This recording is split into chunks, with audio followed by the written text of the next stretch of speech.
let's go ahead and get started because, again, we try to keep this to a half an hour. And for everybody who has joined us again, and I'm seeing more people come in from all over the world, which is just, talk about the Worldchefs community. This is it. We'll talk for about 20 or so minutes, and then please send us some questions, and I'd be happy then to address those to our guest today, who is the ever-famous Dilhan Fernando, who is not a stranger to Worldchefs, has been at our congresses, but he is CEO of Dilmah Tea, which is an amazing tea, and we're going to get to that in a little bit. Also director of the Dilmah School of Tea. He manages the MJF Foundation, chairman of the Biodiversity Sri Lanka platform and UN Global Compact in Sri Lanka. And most importantly, of all these accolades, I could go on, but you are an advisor on the advisory board of the Feed the Planet Committee. Now that should be the first thing that gets listed. But in all seriousness, we at Feed the Planet, we talk about all the time action, doing something. It's about educating and doing. And if we're not educated, we don't know what to do. But if we become educated and we don't do, then it's kind of a waste of time. And really, Dilhan is a great example, him, his family, of what action means, action in a humanitarian and an environmental standpoint. And that's really what we do at Feed the Planet. So Dilhan, welcome all the way from Sri Lanka. Thank you, Chris, and thank you for waking up so early to have this chat. It's always a pleasure, and I see myself on the screen, and I'm like, I don't look too bad. Anyways, so let's just jump into it. And before we get into all of the kind of environmental sustainability things that you do, which we could talk for hours, just tell me a little bit about what was it like being brought up in a tea family, because not a lot of people do that. Yeah, well, I guess not a lot, and particularly not many would have the kind of tea experience that my brother and I had when we were kids, because, it was a time when my father was told by the then post, because it was after independence, but still he was told, look, you guys eat way too much curry to be able to taste tea, and you wouldn't be able to appreciate the subtlety of it. So there were no Sri Lankan or then Ceylonese tea people apart from the growers. And my father was very upset about this tea being taken to England and sold off, because he knew that was a very exploitative, unsustainable model. And so, yeah, it was particularly interesting because we had front row seats to this fight, which eventually led to him setting up Dilmah, which was at the time the first producer-owned tea brand in the world, and that was in '88. Wow, that's amazing. And so I'm going to ask you just a completely random question. So before we went on, I asked you how many types of tea do you make, and you said if you kind of look at all the locations and grades, and around 600. So I'm going to ask you the impossible question: do you have a favorite?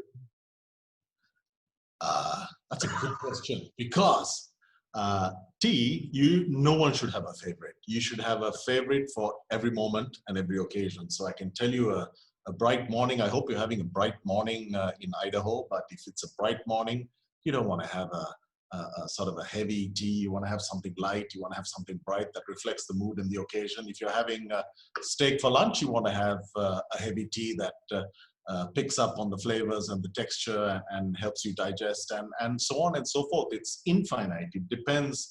A favorite tea depends on what your circumstances are, what the weather is, and what the food you're eating. So to me, I have 600 favorites. So you'd have to come up with a tea for what you drink before the sun comes up, so it's still dark outside. Oh, okay. But this is, and I'm just going to say, and then we're going to, but I also think that what would be a lot of fun sometime, and Thomas is there and Lynn is still listening, but at one of the congresses, when we get through this COVID mess, it would be fun to do a actual tea pairing with different foods specifically as an exercise, because that's really, really interesting. But let's jump into, sort of outside of the actual tea world and talk about all the other stuff that you do that really feeds into Feed the Planet kind of mission. And one of the things that I was looking through, you have this very large document, which is about, your purpose and all the different things that you're doing outside of, producing the tea itself. One of the things that struck me is right at the beginning, the word that comes up a lot is kindness. And I was struck by that, because there's not a lot of businesses in the world that would put right up front, sort of in their mission purpose statement, the word kindness. And yet it sort of went through the whole thing. We do this because it's about being kind, and it feeds into what we do. Tell us a little bit about that whole focus on kindness, because I think from a business standpoint, that's really interesting. There are three aspects to it, Chris. And I think firstly, we must remember that businesses aren't a phenomenon of their own. They are human. They are driven by people, designed and operated by people. And people, what defines humans from many other species or some other species is kindness. And for us to dehumanize business, as has happened possibly in the 18th and 19th centuries, is immoral and it's wrong. So if just as much as you would be kind to your neighbor, if you saw someone fallen on the street next to you, it is the obligation of the business to be kind to people that you see fallen. But the second aspect is for us, and something that my father impressed on us based on my grandmother's philosophy, was the fact that there is that success is in every sense a blessing, and that blessing is conditional upon its being shared. And so whether you subscribe to the Christian perspective as we do, or whether you subscribe to a moral perspective, there are people who are chosen for success. And when you have success, it comes with an incredible responsibility to ensure that that success is passed on, particularly in a country like ours. But I mean, it's in any nation, whether you're sitting in New York and you want to help the homeless, or whether you're in Sri Lanka and you have different circumstances, there are always people in need, whether it is psychological or whether it is material. But finally, I think if you really consider the definition of success, for too long, success has been defined as the green stuff. It's more cash you have, the more successful. But particularly now, after the COVID experience, I think what people have realized is actually success is much greater. And I think we are seeing people aligning with that philosophy that my father taught us when we were kids, which is that beyond the success lies significance. And significance is the vastly greater objective. You should never, ever focus on success, because success does not bring happiness. We learned that in the last few months. But significance comes from saying, hey, I helped someone, I changed somebody's life, I did this, I did that. It's you know what I mean. It's difficult to describe it in words, but you know the feeling you get from someone saying, thank you, you did something for me. Yeah, absolutely. It's very interesting, because, in a lot of business contexts, people will talk about, the business exists for the profit of those who invested in it. And what I love about what you're saying is that it's not just profit. In fact, you can focus on being kind and still run a successful business. The two don't go, they're not opposed to each other, which I think is a really important thing. So your father really sort of got things off the ground and started, and he's 90. Is that right? Just celebrated 90? 90 as at May 6th. and really set the stage for the priorities of the business. Can you talk a little bit about the MJF Foundation and what it does and the relation with the business? It's a simple exercise, Chris. It's based on the philosophy that I shared with you. My father said, look, my business success must be echoed in the lives of others. And so a minimum 15% of our pre-tax earnings, it goes towards my family's foundation. And the foundation focuses on working with people, but with the emphasis on dignity. And, there is a difference between dependence and independence. So and in charity, dependence is something that is terrible in terms of the fact that it fosters someone's reliance on you, and it doesn't assure the success or the sustainability of whatever you have done to help somebody. And so when we talk about dignity, I'll give you a classic case because it applies to chefs, and Worldchefs was instrumental in helping us to set up the first and now the second of 2 culinary schools. And what is a tea company doing running culinary schools? It's very simple. There is an obligation that comes with knowledge, network, capability. We have an association with some magnificent and large-hearted chefs around the world, and we simply said, come and help us. We need to help these people, and our hospitality industry was and will be is growing, and we need to be able to help people. For example, Batiklo, an example we were chatting about a little while ago, 37% unemployment. What do they have? They have hospitality.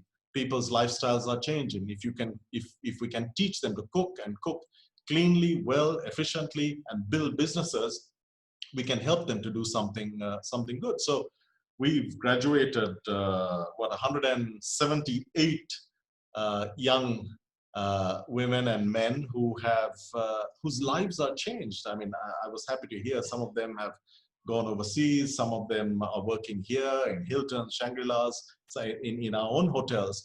But the fact is that using our network, using our knowledge, using our funds, we were able to build institutions that today teach English, teach computer skills, and then help with accounting, etc., and ultimately help these girls and guys to make careers in the culinary world. And the power of that is amazing. And I want to add this point because the one thing I learned in working with chefs over the years was the critical importance of discipline. And you wouldn't believe this, but thinking about the culinary school when we first set it up, I thought, look, everyone came in and, we were having the interviews and they said, oh, I want to be like this chef. They're showing me TV chefs. So I first asked, look, what is your expectation? What is your aspiration? They all wanted to be TV chefs, but we said, no, you start by digging the soil. You're going to work on our Dilmah conservation farm. You're going to understand why chefs cook. It is for nutrition, of course, and then eventually perhaps you might migrate into the fancy stuff. But we told them, okay, you start your day, I mean, even today, 45 minutes of basic training. And what it has helped to do is to give them that dignity that is so important, because they understand from the potato in the ground right through to the discipline, and they've done it through their own efforts. So they feel that sense of achievement because they've gone through the toughest 6 months in their lives to achieve this certificate and ultimately to change that. And it's a feeling that I cannot describe for us. Yeah, education is contagious. Absolutely. You know all about it. Having spent many years in it, I get it completely. But you are teaching sustainability to these students also. I mean, they're learning about what it means to be a sustainable chef someday. Absolutely. So a lot of the things that I've learned at our sessions as Feed the Planet, including the size of the plate, including waste, including reusing, recycling, minimizing, rationalizing ingredients. These are things that we teach them in order how to design a dish based on a certain set of ingredients.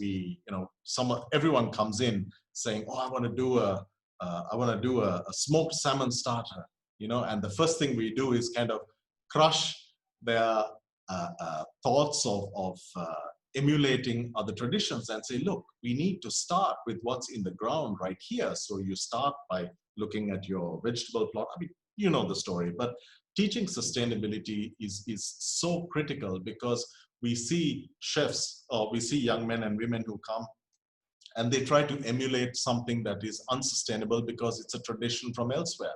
And to teach them things like fine dining, Sri Lankan style, and to see them blossom and to see their creativity and the dignity that comes out of their achievement is something that you can't buy for money. In the world of sustainability, we always say it's one action at a time is what changes the world. And in the world of education, we always say it's one person at a time is how you change the world. And I think about that 178, I believe it was, figure of graduates. And, each one of those is a story. And Yeah. each one of those has, great potential as they develop into professionals to really change the world. And that's one of the things as educators. So that's what we, it's that, I would always joke around and say, when we're old and gray, the reason we want to know where our graduates go is because then we can get a free meal there. But anyways, but the thing is, so you've talked about the culinary programs that you do, which are really amazing. And I've seen your curriculum. It's great. But you're involved in so many things. I mean, as I look through kind of the list of everything you do, can you just give us some examples of some of the other ways that you're serving the community that you're in? Well, the basic stuff is related to education, so providing scholarships. But that's to help the children of our plantation workers. Many people will say you're shooting yourself in the foot because you're losing a generation of people who could work with you. That's a fact, but it is a moral right of every single person who works for us to have access to education. If they don't have perfect access, we need to provide it. And as for how we address the challenge that poses, we need to use technology, we need to do other stuff to make sure that we address that. But beyond that, a program that I really love is something that we call the Small Entrepreneur Program. And we have just under 2,000 small entrepreneurs. Essentially what it is we come into contact with people who might have a dream. There was a lady a few days ago, she wanted to learn about dairy. She was a victim of domestic abuse, and she came to our center in the East for something completely different and wanted help. And so we thought, okay, she's got a problem with her husband. What more can we do than give her dignity back? And so what we did was we taught her about dairy farming. We taught her about making buffalo curd, which is a big thing in Sri Lanka. So she learned all of these skills. We helped her to get a buffalo, and we gave her a little shop on the side of the road.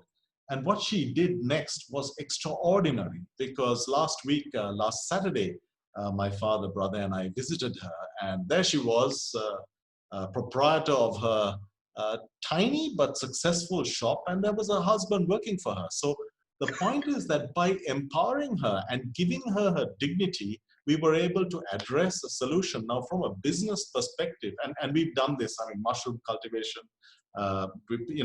When you see people in certain situations, as businesses, we look for a solution that is sustainable. The short-term thing is to say, okay, we go to the police, we separate the husband, the wife, and the child, and what happens then? You end up with a child who could become criminalized. You end up with a husband who's bitter and a wife who is in deep trouble. But a sustainable solution is to empower that person, to give that person dignity. And I'll tell you that Small Entrepreneur Program, it is so enriching. And lots of different agricultural shop. Different things. If it's sustainable, so if they want to produce plastic bags, absolutely not. But if they want to recycle, upcycle, if they want to do things like that, it's something that we really enjoy. That's amazing. And I would encourage anyone to kind of look at the foundation, because it's like you're serving women, war victims, kids, elderly, cricket. I love that. Special needs. You're addressing water, hygiene, elephants, on and on. It's just, what aren't you involved in? But anyways, so let me ask you a couple fast questions, and then we need to get to some questions here. But I noticed that you also rely on third-party verifications, to kind of say we are doing the right thing. And maybe you can just talk a little bit about that, because obviously, what you're doing is exceptionally ethical and everything. And I could see people kind of say, it's not necessary that we have a third party, say that we're acting ethically, or that our tea is a certain this or a certain that.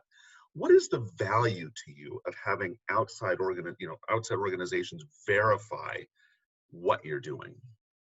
See, the irony of all this, Chris, is that whilst you've seen and you tell me, yes, we're doing lots of good stuff, most of our customers, most of them, don't really recognize that. Because for us, our reason was not commercial. We started doing it because my father was in that situation some time ago, and through his energy and effort, he managed to build a business. Now, with success comes the responsibility that I mentioned, but also with knowledge of solutions, like, for example, knowing that we can use Worldchefs collaboration to build culinary schools and change the lives of 178 kids.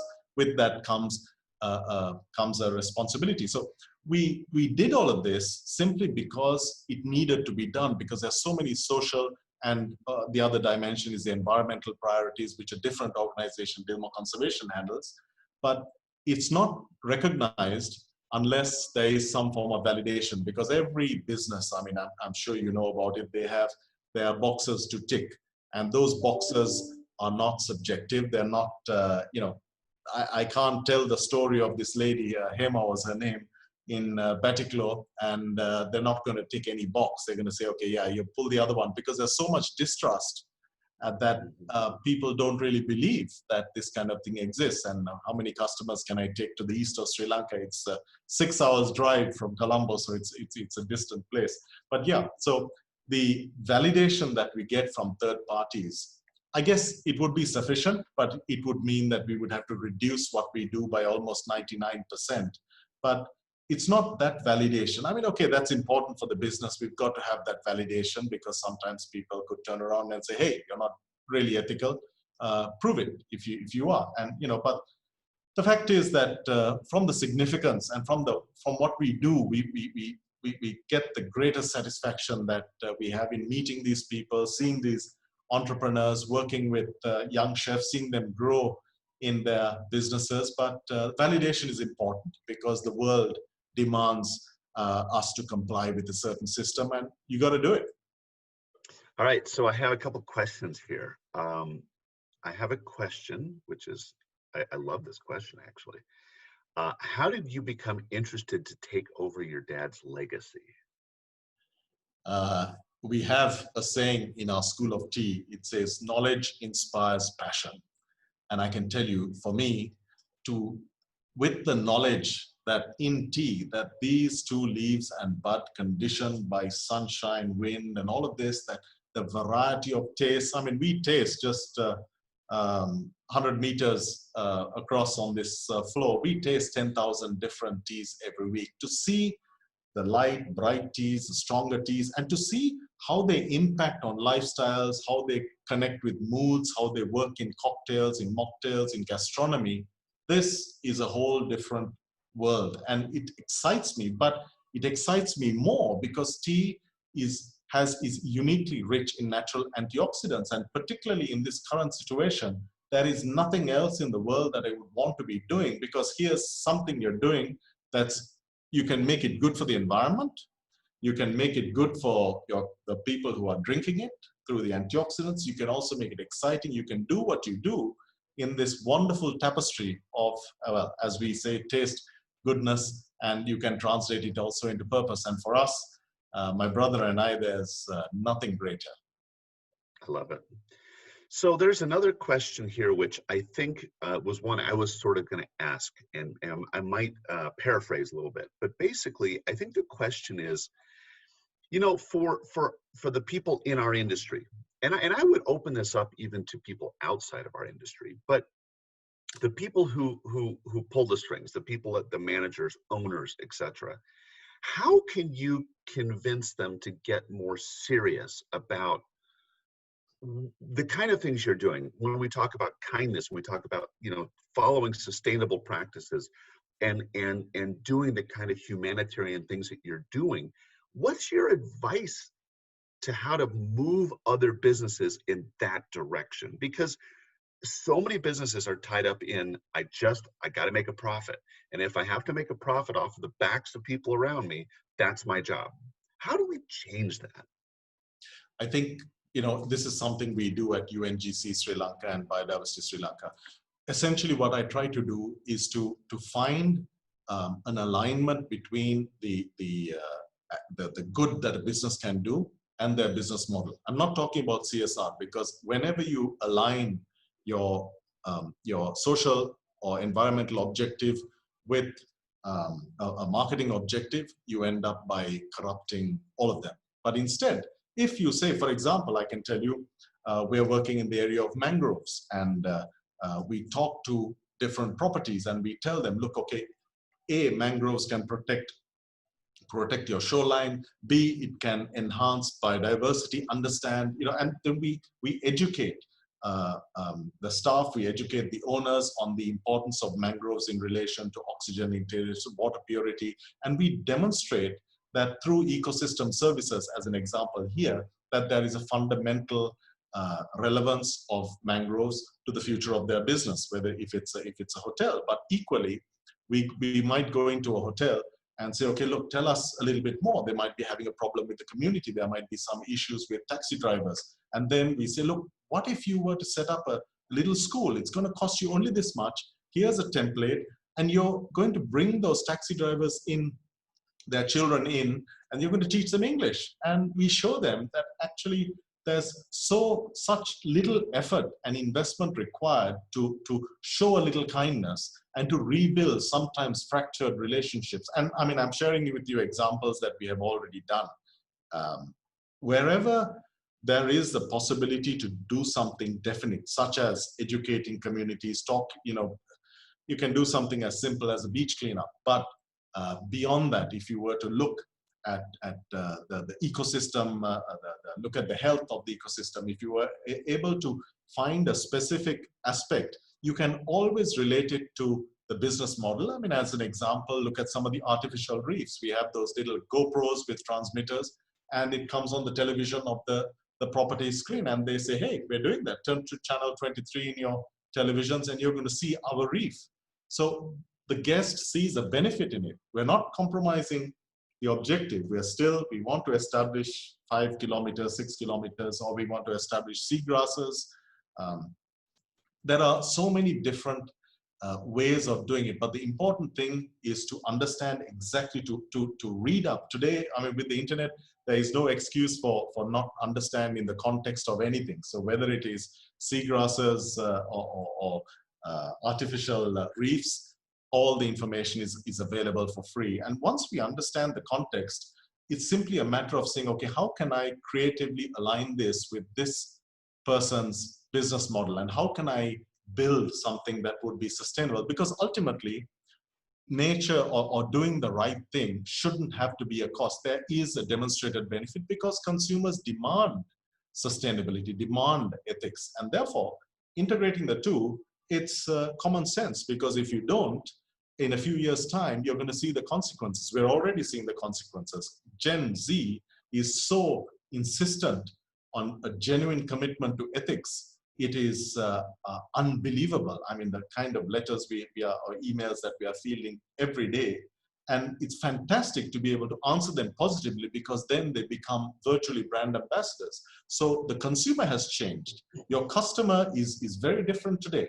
So the more you learn and more you align your business with true principles of sustainability, and I'm not talking of picking up a few kilos of plastic and putting it on the internet, because you will be found out. You need to tell your owners and say, look, there's no whitewashing, there's no greenwashing. Let's do something sincere, and it's the best thing you can do for business. It makes really good business sense. That's the short answer to it. You said a few words a bunch of times. I just wanted to sort of go back to them. Creative solutions, taking the time to actually come up with solutions and being sincere. There's a lot of businesses, I think, that check boxes and say, yep, we're doing our part. And, we, like you said, we did something once a year and we publicize it, but people sort of see through that. But I think that the big point there, and sort of my takeaway from what you just said, is that, at the end of the day, doing the right thing ultimately benefits the business. And it's a long-term, in sustainability and Feed the Planet, we talk a lot about long-term vision. It's not making an immediate, like, short-term decision, but looking for how does my action change things long term. And what you're really saying is, to take the time and set up a school for the taxi drivers' kids is a long-term solution. And maybe there's a little upfront cost, but I think maybe one of the kind of the overview of that person who asked the question, actually it was Winston in the Philippines, is it's a long-term vision. So maybe we spend the effort and maybe a little money now, but what we reap for the business is great, and we're helping humanity. I mean, it fits. Chris, that really example, if I might just add a postscript to that example, we set up this little school for a premium property down in the South Coast. And it was initially to address a problem that they were having with the community. But today, well, at least pre-COVID, guests in the hotel were volunteer teachers in the school. And they were engaging so much with the business through the school, saying, look, you've got 40 kids, I want to come and teach them English. So there's guests in this super luxury $700 a night property who are spending their days in this place. So that's a typical example of an unexpected benefit. And this is a real life example, and I'll take you there the next time you come. Kindness is contagious. So we're going to have to wrap up here, but I'm just going to ask you one last question, and that is, it's what I ask every one of our guests. Any last bit of advice for the chefs and cooks that are listening that you would like to impart on them before we leave? I would say 2 words. I think the most important thing for me, based on years of experience with my father, humility. And I think that's something that we lack in the world, generally speaking. And what I find is that with humility comes a willingness to learn, a willingness to collaborate, a willingness to show grace and to show kindness. And I find that in so many different areas that humility and the grounding that it gives you is enormously empowering, in a way where you understand that without helping someone else, without being significant, that you would simply end up wasting a life. And so I think that humility is something that is incredibly powerful, and I think it's a very undervalued aspect of our lives. Wow, I think humility is not something we hear often in chef circles. So, but I think what a perfect way to end this. And Dilhan, it is, I could just listen to what you're doing for hours and hours and hours, but we do have to wrap it up. It's been a pleasure, absolutely. Every time we have a chance to talk, it's always inspiring, quite frankly. And I think what a great way to end it with humility. Thank you, Chris. And I want to thank all the chefs. I want to thank Worldchefs, because you have been incredible partners in our journey. And the fact that you inspired us through your discipline, through your commitment to excellence, to establish the first. I never thought we'd establish a culinary school, but now the second. And we will soon be working on the third, Chris, so we need you across here. But I think one of the things that I want to encourage you is that in this terribly difficult time, I want to encourage you that after this, that there is absolutely no doubt that we will all emerge stronger. There are 2 ways to handle this crisis. One is to look at the crisis. The other is to look beyond. And our focus has been to look beyond.